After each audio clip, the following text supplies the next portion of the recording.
looking at music. Right. They have learned the music through ear training. Mm-hmm.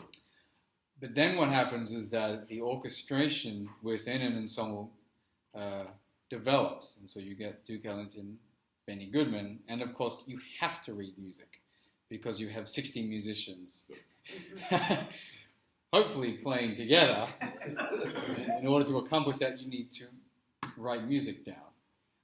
And then I would say small groups after the big band era, this is mid-40s, early 50s, that's when you get Miles Davis and you come back to smaller smaller ensembles. So that's my guess, but I don't know the exact date. But it is important that a lot of this music is not written down. The reason why this is written down, I mean, Jelly Roll, although he didn't necessarily invent jazz, he was one of the earliest musicians to write it down in a lead sheet. Or, I mean, there are notes in that page. No doubt he's actually, it's probably a ragtime that he's written down. It seems to be a lot of information for just a simple lead sheet. Ooh, any questions? I think I just want to combine a few points because I think the observation that, gosh, what was my point? You're going to fit right in with this. Time for improvising. Yeah, right, absolutely. Anyway, if I think of it, I'll come back. All right, let's move on. Okay. Oh dear. Anyway, excellent observations. All right. I do want to talk a little bit about Sidney Bechet. He's another one of the earliest improvisers. He's an amazing... Well, what is this instrument? Can anyone... It is a saxophone. Only you can't answer. Because you're... But what kind of saxophone? It's a soprano. It's a soprano, right, absolutely. A soprano saxophone. And if you notice, it's very similar to the clarinet. Did he not also play a clarinet? Mm-hmm. He originally started on clarinet and found his way to a soprano saxophone. I want to read a few quotes and a few stories about him, just because I think he's another interesting character. He had a very, you could say he had a bad temper, and he got fired from James P. Johnson's band for not sticking to the arrangements. So there's an example of written music and very orchestrated music. It's not exactly fully he's improvising, and James P. Johnson doesn't quite like that. Got fired from Duke Ellington's band for turning up 3 days late, and his excuse was that his cab driver got lost.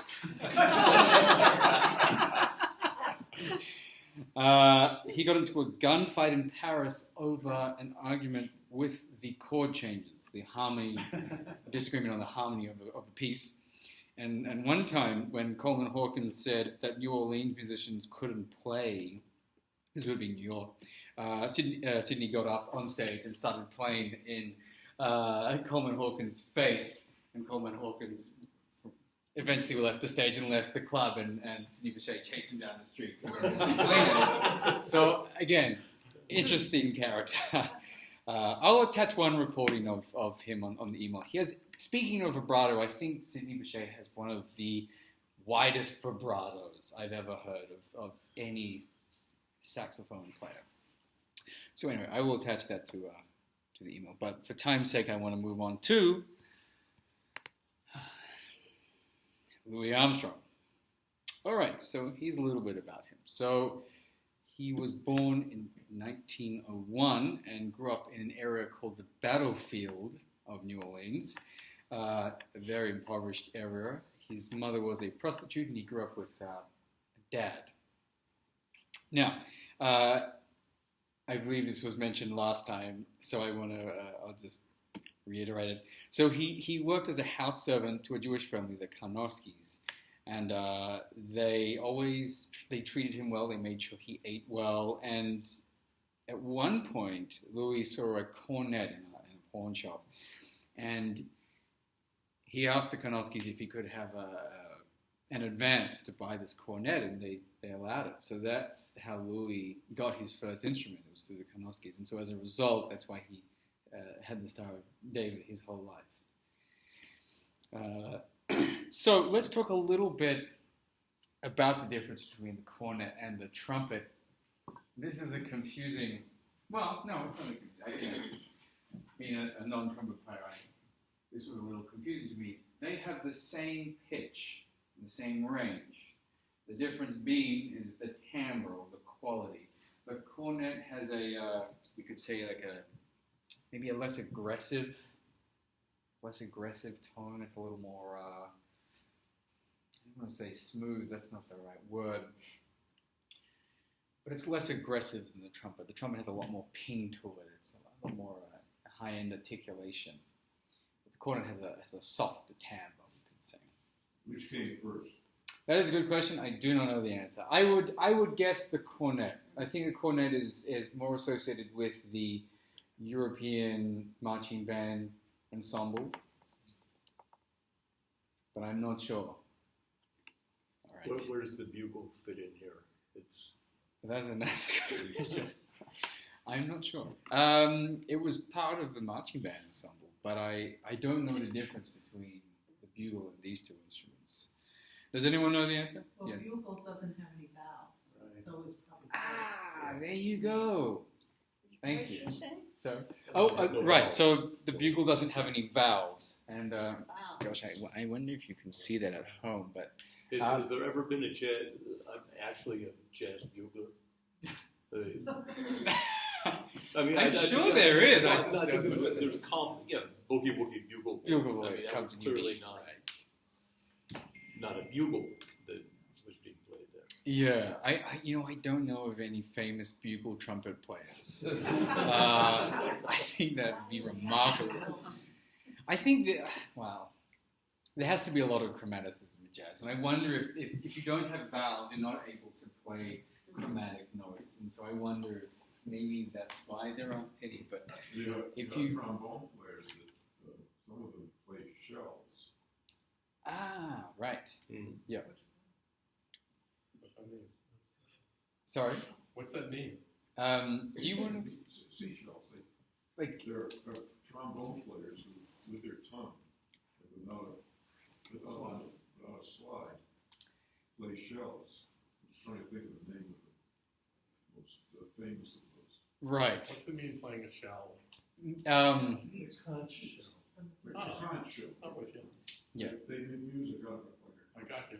Right. Remember those questions for next week. Trombone questions. Remember. Okay. Great.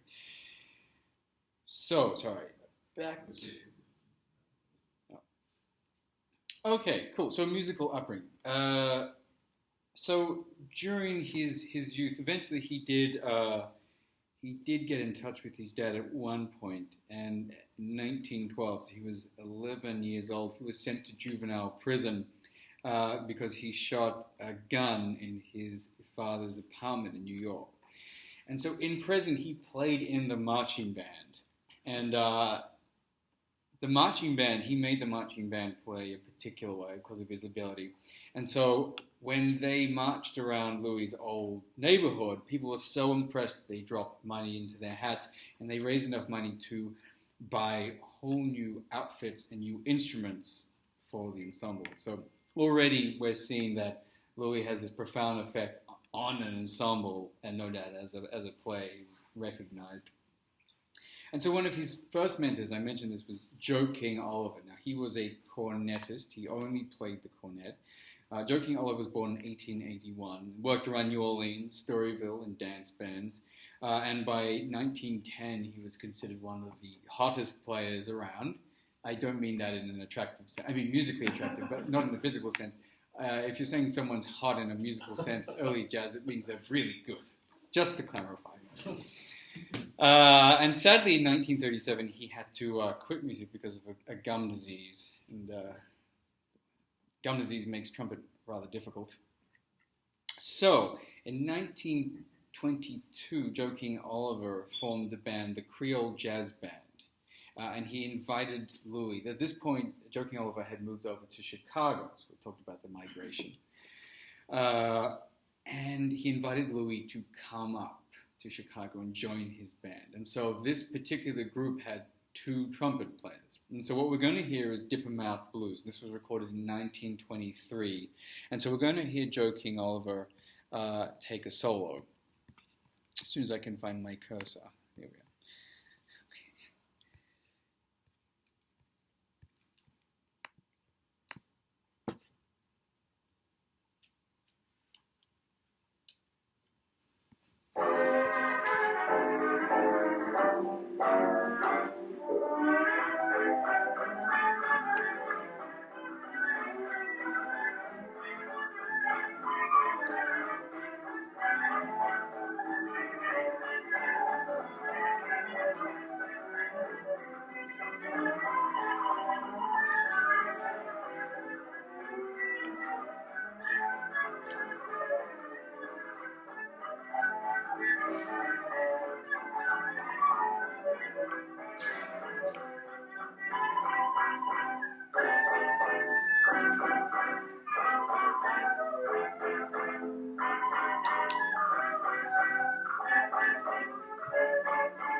This is Joe King Oliver.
Yeah, the endings can be a little abrupt. Was the second solo Armstrong, or was that still Oliver? Oh, yeah, that was just all.